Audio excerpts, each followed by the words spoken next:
Quando eu falei para vocês sobre quanto mais cedo, melhor, a gente tem janelas de aprendizagem durante o nosso desenvolvimento. A gente chama de janelas de oportunidade. Nessas janelas de oportunidade, o que a gente trabalha são os desenvolvimentos de cada faixa etária. Quando você estimula o menino dentro daquela faixa etária, ele está ali com os neurônios prontos para poder fazer novas ligações, se desenvolver e passar para a próxima etapa. Quando a gente perde esse período que se chama poda neural, é mais difícil. O cérebro limpa, é como se o cérebro fizesse uma faxina nos neurônios que não estão funcionando direito, e aí ele limpa aquilo tudo ali. Só que nessa faxina que ele faz, ele leva também os processos que não estavam concretizados. Por isso que alguns meninos deixam de... já faziam alguns balbucios e param, né? Essa fase do desenvolvimento. Então, ali de 1 a 3 anos, as creches têm que estar... Vocês têm creche aqui? As creches têm que estar ali, ó, a todo vapor, trabalhando o quê? Motor. Desenvolvimento motor. Não é para pegar papel, né? É para brincar na areia, é para bater o chão, é para pegar movimento, é corpo, isso é desenvolvimento. Por isso que a atividade física é tão importante, porque ele consegue fazer fortalecimento. Tem um vídeo muito legal que está no nosso Instagram, né, Bruno? Que fala sobre a importância do movimento do corpo para as habilidades neurológicas, para que a gente ganhe habilidades neurológicas. É fantástico esse vídeo. E aí fala, né, que durante a vida a gente consegue ganhar novas habilidades também, mas é mais difícil do que nessa fase. Então, sabendo que tem profissionais e que tem o corpo da prefeitura aqui, eu gosto muito de falar da importância desse cuidado na infância, porque isso traz um prognóstico muito bom para os meninos na idade adulta, principalmente escolar. Tem uma novidade, tem musicoterapia, ecoterapia, arte-terapia, todas essas atividades, gente, já tem estudos, né, científicos que comprovam sua eficácia, mas nada tão forte quanto a parte de cima. A terapia ocupacional é uma das mais importantes, porque uma das questões que nós temos mais agravadas são o comportamento e as questões sensoriais, tá? Eu não sei se já chegou aqui em Santiago um profissional de AT. Vocês já têm aqui? Atendente terapêutico é uma pessoa que estuda dentro das teorias da análise do comportamento, que é a psicologia comportamental, e essa pessoa não tem formação em psicologia. Essa pessoa, eu tenho essa formação, essa pessoa não é terapeuta. Isso vocês precisam levar para a vida, porque tem AT fazendo serviço de terapeuta e não é para isso. O AT é o profissional que vai receber instrução do psicólogo de como ele deve fazer. É só uma extensão do consultório. Não pode ser a única alternativa da criança. Fiquem atentos que daqui a pouco esse ponto passa, Bruno. Níveis de suporte. Nós não temos mais autista, menos autista. Nós temos uma pizza. Essa pizza, cada pessoa tem um gráfico. Então, meu gráfico é um, do Bruno é outro, do Pedro é outro. Por quê? Cada um de nós tem déficits importantes em determinadas áreas. Então, por exemplo, quando a gente fala nível de suporte 1, 2 e 3, é o tanto que a gente precisa de ajuda nas atividades de vida diária. Eu, para me comunicar, eu preciso muito pouco. Eu consigo, eu dou conta de fazer a minha interação, por exemplo, aqui hoje, né? Em outras situações eu preciso de suporte. Aqui eu consigo. O Bruno tem mais dificuldade do que eu. Então o Bruno fica mais ali no cantinho dele. Mas daqui a pouco ele vem aqui com o microfone, então o microfone deixa eu falar mais. Porque é treino. Quando a gente começou, o Bruno não conseguia fazer esse movimento. Só que nós temos um livro. Vocês conhecem a Peixinha Doroteia? Depois eu vou mostrar para vocês. Ela tem um livro aqui. Nós temos um projeto que se chama Peixinha Doroteia, que o projeto foi idealizado pelo Bruno, né, uma personagem que ele criou, e ele precisava vender o livro. Ele estava lá, lindo, perfeito, maravilhoso, colorido, incrível. Aí pergunta, como é que eu faço? Eu falo, vamos trabalhar, vamos embora, isso eu consigo fazer. Então, é isso, da gente conseguir dar suporte um para o outro, porque a gente não dá conta. Então, assim, tem inúmeras coisas que eu não consigo, como, por exemplo, responder às vezes mensagem no celular, eu tenho que pedir para ele responder para mim. E, ao mesmo tempo, eu consigo fazer um movimento que ele não faz, então a gente dá certo, a gente trabalha junto. Em tudo, em todos os projetos, em todos a gente faz isso. A gente, enquanto sociedade, precisa aprender. Esse é o cordão de Girassol, é o cordão das deficiências invisíveis. Por que é importante a gente estar identificado? Porque se eu tiver qualquer dificuldade na rua, alguém vai falar assim, opa, peraí que ela precisa de ajuda. E não que mulher sem mutação, que grossa, que estúpida, porque numa crise, é isso que eu vou transformar. Entendem? Se fugir alguma coisa da minha rotina, é assim que eu fico. Se fugir do meu controle, é assim que eu fico. Assim como os meninos. Quando a gente desmistifica o TEA, porque o que acontece? Quem aqui é pai de autista e de autista? Quem tem rede de apoio? Quem tem como deixar os meninos? Pois é. Por muito tempo eu não tive como deixar o Pedro. Não ficam, as pessoas não ficam, as pessoas têm medo, eles não ficam. Gente, eu não sei se vocês sabem, mas a agressividade não é uma característica do TEA. Não é. Não tem lugar nenhum escrito isso. E o maior medo das pessoas é a agressividade do TEA. Por quê? Porque o dia que a gente entender o que é a crise, isso se encerra. A crise é dificuldade na comunicação, estou com dor. Se ele está com dor, não consegue se comunicar, o que ele vai fazer? Vai se bater. Ah, está batendo na barriga, você não está entendendo, ele vai bater a cabeça dele. Você não está entendendo, ele vai começar a se estapear os outros, por quê? Eu preciso de ajuda. Eu não consigo me comunicar. Como é que eu devo me comunicar? E aí você dá atenção para ele nesse momento. Gente, eu não estou falando que não é para dar atenção. Eu estou ensinando para vocês como é que o movimento, por exemplo, de bater cabeça é criado na rotina de uma criança, por exemplo. E aí ele começa a bater a cabeça, você vai lá e dá atenção para ele. Aí você dá um remédio que passou. Todas as vezes que ele tiver com dor, ele vai bater a cabeça. Porque é a única forma que ele encontrou de se comunicar. O que a gente precisa? Dar formas para esse menino se comunicar, fazer comunicação alternativa, mostrar fichinhas. Hoje tem tablets já onde eles podem fazer essa comunicação através dos tablets. É preciso dar a eles. Crise é dor, cansaço, sono, porque eles não conseguem falar. A maioria dos meninos chega, nossa, estou exausto, estou cansado, quero dormir. Eles não conseguem falar isso. É muito difícil a leitura do nosso corpo. Eu posso falar para vocês, se não beber nada aqui, a água é uma regulação.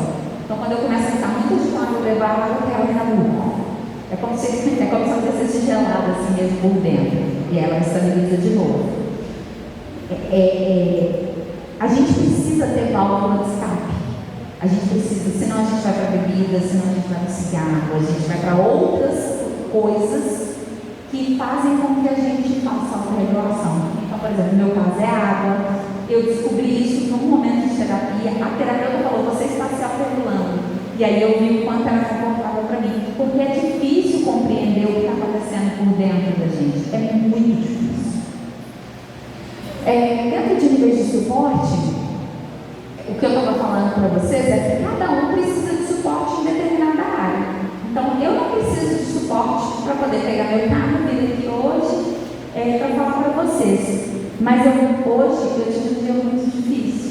Então, hoje para mim está sendo um desafio gigante, porque eu estou falando muito sobre uma coisa que eu amo e eu perdi uma pessoa muito querida para mim. Então, assim, é uma mistura de sentimento, mas ao mesmo tempo ela se separa. Quando a gente fala sobre empatia no autismo, isso é muito importante. A criança autista não é empática, isso não é verdade.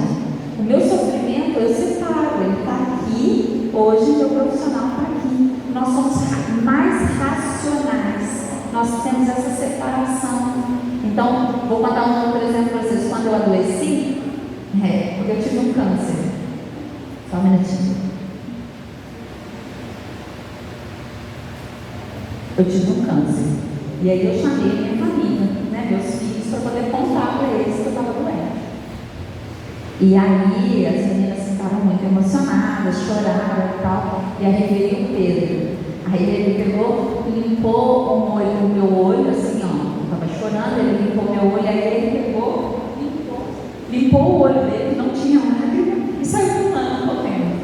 Olha para vocês verem, é uma dificuldade gigante para poder mostrar o sentimento, mas ele fez para mim. Olha, eu também estou triste. A gente precisa aprender a ler os sinais. A gente precisa aprender a olhar para o outro com um olhar empático. A gente precisa entender quais são as necessidades desses meninos. E a gente só consegue quando a gente entende o que é o TEA. E aí, eu comecei a falar da crise, não terminei. Crise geralmente é o quê? Dor, falta de compreensão do que se pede, ou o que ele quer, né? Ou o que ele pede, ou o que a pessoa pede para ele, e estímulo sensorial. Quando você consegue botar isso na sua cabeça e ver um menino em crise, você já sabe, opa, deixa eu tirar ele desse lugar, porque quando é pequenininho dá. Então tem que ser pequenininho. Então, deixa eu tirar ele desse lugar, explique. A gente tem o hábito de não conversar com as nossas crianças. Explique. Hoje a gente vai num lugar, vai ter microfone, caixa de som, vai ter muita gente, depois tem um lanchinho, depois tem, né, vão ter várias coisas. Fale com as crianças. Tem dificuldade de falar? Mostre. A gente lá em casa, tudo é mostrado. Então, por exemplo, Pedro vai tomar vacina. Como é que a gente faz? Busca o vídeo no YouTube, alguém tomando vacina, e mostra para ele. Porque se ele chegar no lugar e é segurado para tomar vacina, vai ficar aqui na frente. Entende? Agora, se ele sabe o que vai acontecer, ele vai sentar e se comportar, mesmo com o dentista. Isso é uma coisa que precisa ser aprendida. Eles precisam entender como é que funciona.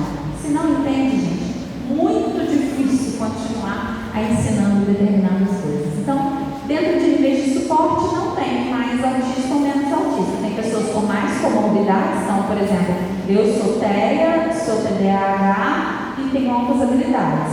Então, o TEA me faz ter hiperfocade, o TDAH me faz fugir e as outras habilidades me faz ter ideias incríveis e mirabolantes que o TDAH não me deixa executar.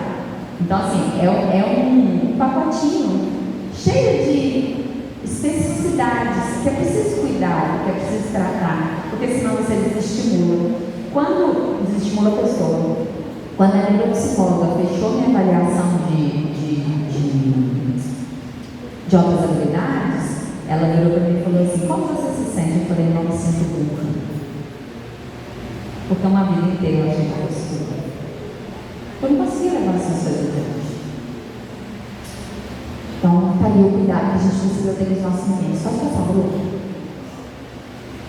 A Lei 2764, que é a Lei da Lesbiana, ela trouxe muitas vitórias para nós. Eu costumo dizer que a gente não precisa de leis que amparem as pessoas autistas. Nós temos um corpo robusto, o que nós precisamos de regulamentação urgente. Essa lei foi a que colocou o autismo como uma deficiência.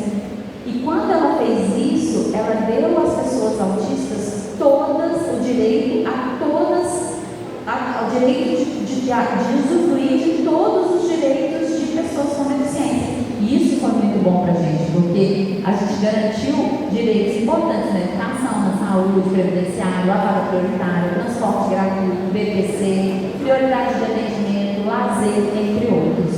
Por que eu estou falando isso tudo para vocês, gente? Se eu vim aqui falar sobre rede de apoio, se eu vim falar sobre família, porque se a gente não souber isso daqui, enquanto sociedade, a gente não vai ter rede de apoio nunca. Vai lá, Bruno. A Lei Brasileira de Inclusão está lá, gente, dizendo que essas duas leis têm que andar debaixo do braço. Eu falo que a partir do dia que você ganhou o laudo de TEA, você anda com essas duas leis debaixo do braço. Por quê? Porque são elas que garantem a nossa todos os nossos direitos. Quando alguém falar para você, não tem direito, vai lá e lê. Eu tenho direito sim, eu tenho direito sim. É através da legislação que a gente consegue buscar ferramentas que minimizem a nossa distância de pessoas típicas. Porque senão fica difícil demais para a gente. E aí realmente a gente não entra no mercado de trabalho. Vocês sabiam que o maior índice de suicídio de adolescentes são adolescentes e adultos autistas? É um dos maiores índices que a gente tem. Por quê? Não se sente parte, não se sente pertencente. Eles não conseguem trabalhar, não conseguem estar no mercado de trabalho, não têm adaptação suficiente para poder estar no mercado de trabalho. Para fazer o quê? A gente recebe gente lá falando assim, eu preciso trabalhar, mas eu não consigo. O que a gente precisa fazer? Adaptações razoáveis, ser rede. Opa, tem um amigo ali que não consegue interagir muito bem. Deixa eu afastar um pouco dele, deixa ele ficar mais espaçado. Às vezes o lugar tem muita gente, é sempre um sistemático, é sempre um esquisito, é sempre o que fica, né, brigando por coisas pequenininhas, mas não é excesso de estímulo, excesso de comportamento, excesso de gente, que às vezes as pessoas só precisam trabalhar sozinhas, gente. Pergunte, questione, o que eu posso te ajudar? Pode passar, Bruno. Aqui eu coloquei algumas coisinhas que eu acho importante para a gente poder saber dos nossos direitos. Para não ter que ler a lei inteira, né, ficar aquela coisa maçante, tem coisinhas aqui que a gente passa toda vez que a gente faz acolhimento dos nossos pais. Nós temos um setor de acolhimento, onde todas as famílias que recebem diagnóstico ou que buscam diagnóstico, elas recebem essas instruções. E elas são fundamentais para que a gente exija o cumprimento dos nossos direitos. Planos de saúde têm 10 dias para oferecer o tratamento de acordo com a prescrição médica e não tem limite de sessões. Não existe, vai para a fila de espera. Tá? O plano de saúde tem 10 dias. O plano de saúde não cumpriu. O que eu faço? Pode ligar para a ANS. Primeiro tem um protocolo que você precisa pegar de entrada, tem ali um processo administrativo que você precisa cumprir. Pega o número do protocolo, manda para a ANS. Se não cumprir, você pode pagar e aí você pega o reembolso, né? Mas é preciso fazer essa denúncia, porque senão a gente acha, senão fica, né, para a ANS como se esse plano de saúde tivesse cumprido com as suas obrigações. E não está, se a gente não denuncia. Plano de saúde não pode, na contratação de serviço, dizer que autismo é doença pré-existente. Autismo não é doença. Tá? Então, não tem doença pré-existente. Professor de apoio não pode ser cobrado na rede particular. Não existe pagar professor de apoio. Nem na rede pública. Medicações e provas devem ser solicitadas através da defensoria pública, bem como tratamento. Não estou conseguindo tratamento na minha rede, o que eu faço? Vai atrás da defensoria pública. Solicitar em todos os casos as negativas de atendimento de medicação, porque é assim que a gente consegue, através da defensoria pública, resguardar nossos direitos. Autistas fazem autorregulação. Quando eu disse para vocês que eu me autorregulo com água, é isso. Alguns meninos se autorregulam balançando, outros fazendo barulhinhos. Essa forma de autorregulação é necessária. É aquilo que a gente, quando está cansado, faz assim, e aí se senta, a gente não consegue fazer isso. Então, como que a gente faz? Com movimentos. Às vezes, piscando o olho, às vezes, mordendo a beiradinha da boca, às vezes, mordendo a beiradinha do dedo, às vezes, fazendo movimentos estereotipados, às vezes, bebendo água, assim como eu consigo fazer a autorregulação. Autistas aprendem com modelo, passo a passo. Se você der passo a passo, devagar, fazendo com que ele entenda o processo que você quer dele, ele vai aprender. Podem ter certeza disso. Pesquisas mostram que o cuidador de uma pessoa com TEA e estresse é equivalente a um soldado de guerra.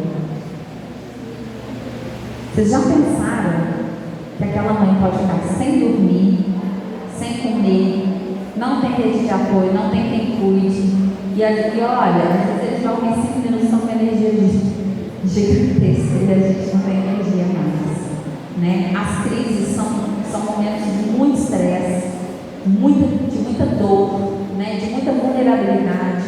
É importante que a gente saiba que é uma crise, até para a gente poder acolher essa família no momento de dor, no momento de dificuldade.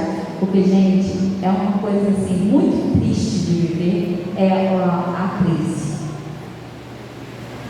Vamos lá.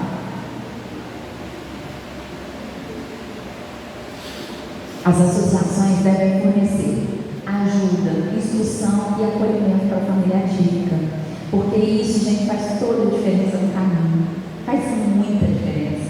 Quando a gente traz informação, às vezes fala assim, o que eu estou fazendo aqui hoje, né? Ver meu filho dançar, porque até agora a dança mulher fala de autismo. Autismo é uma condição genética, gente. E pode simplesmente, hoje você não tem ninguém na família, mas não tem, né? Então, assim, a gente precisa ter um cuidado. E eu falo muito sobre autismo, mas uma pessoa com deficiência é a mesma coisa, só as pessoas são as mesmas. A gente está aqui hoje, vocês não têm deficiência, amanhã já sai na rua, vira um pé, ou cai, machuca, amanhã eu sou uma pessoa com deficiência. Não tenho acessibilidade, não consigo sair na rua. Lá em São João eu estou numa luta por causa da vaga prioritária. Não deixo o povo parar. Não deixo. Por quê? Porque essa vaga não é deles. Essa vaga é de muita luta. Foram muitos anos lutando para que a gente conseguisse um lugar para parar o carro que fosse mais acessível do que a gente fosse. Não aceito. Não aceito. Forme rede de apoio. Aceite e peça ajuda. Esse é o último ponto que eu coloquei. Por que é o último ponto, sendo que ele é o tema principal?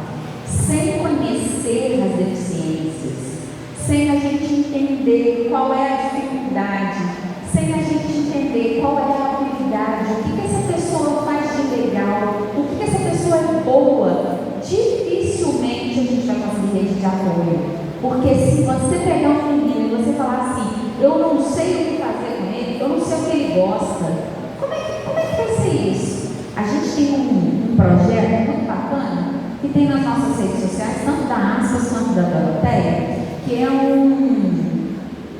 uma ficha de identificação da criança. Todos deveriam ter.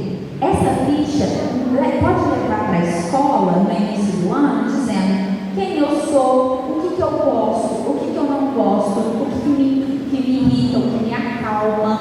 Quando a gente faz esse mapeamento dos comportamentos, do que aquela criança gosta, como que ela se acalma, como que ela se regula, você adianta a vida, principalmente da professora, anos-luz, porque ela vai olhar na vida e falar assim, ela ficou nervosa por causa do barulho da sirene, ela ficou nervosa porque ela não gosta do uniforme, a mãe já tinha escrito que a blusa do uniforme incomoda. E são pequenos detalhes que nós, enquanto pais, temos e que nós precisamos. É necessário que exista a relação escola, família, saúde, família, né? Poder público. Quando o poder público está aqui escutando o que nós temos a dizer, isso faz toda a diferença, porque a assistente social dá conta, a professora dá conta, né? Toda a equipe vai estar voltada para fazer com que aquele movimento daquela pessoa caminhe, porque muitas vezes o que acontece, gente, é que as pessoas recebem algo e elas não sabem fazer. A rede de apoio não é só ter alguém para poder olhar nosso filho, não, para a gente descansar, isso seria muito bom. Eu sempre falo, quer usar essa vaga aqui, fica um dia com meu filho para mim, para descansar. Pode usar, mas você vai descansar, eu vou descansar. E você vai olhar para mim. Seja um dia na vida de uma pessoa com deficiência. É importante que nós saibamos que somos todos diferentes. Nós não somos iguais. Nós somos todos diferentes. E a nossa diferença nos torna únicos. É a única certeza que nós temos, é que a nossa diferença nos torna únicos. Senão a gente é tudo igual. E aí que graça tem isso, gente, traz representatividade, isso traz orgulho, falar para as crianças que eu sou uma pessoa com deficiência, mostrar meu cordão, dizer que eu sou escritora, dizer que o Bruno está aqui, é escritor, ilustrador, que eu tenho faculdade, o Bruno também tem. Isso faz com que os meninos falem, eu também posso. Eu também posso. Isso é representatividade. Olhem para as crianças, não olhem para o seu diagnóstico somente. Nós somos muito mais do que um alvo. Nós precisamos de quê? De pessoas que acreditem que nós podemos ocupar qualquer espaço. Era essa a mensagem que eu tinha para deixar para vocês. Espero ter chegado um pouquinho aí no coração de cada um que está aqui. Eu fico muito feliz sabendo que tem um público muito maior de pessoas sem deficiência aqui do que de pessoas com deficiência ou de famílias atípicas. Eu fico muito feliz de poder contribuir um pouquinho com vocês. Aqui estão as nossas redes sociais, um pouquinho do nosso trabalho. Quem quiser seguir a gente, está tudo aqui. E está aberto para perguntas, se alguém quiser fazer alguma pergunta. Tá bom? Obrigada.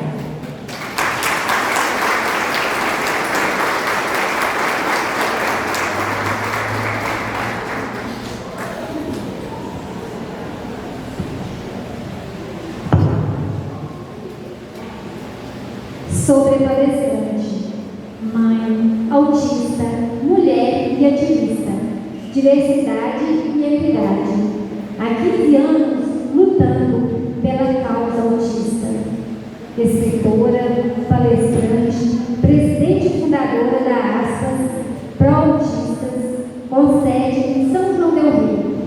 Cursou Direito até o 9º período no Unibitã. Largou para cuidar e tratar do Pedro. Filho e autista nível 2, de suporte, hoje com 16 anos. Mãe de 3, formação em educação especial inclusiva.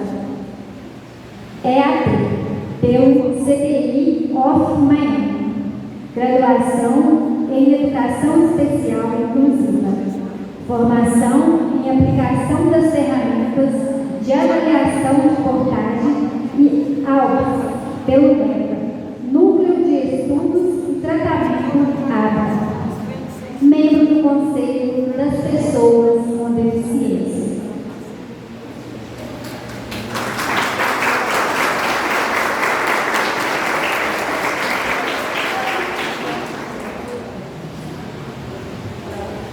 Agradecemos a senhora Daniele pelas palavras tão significativas.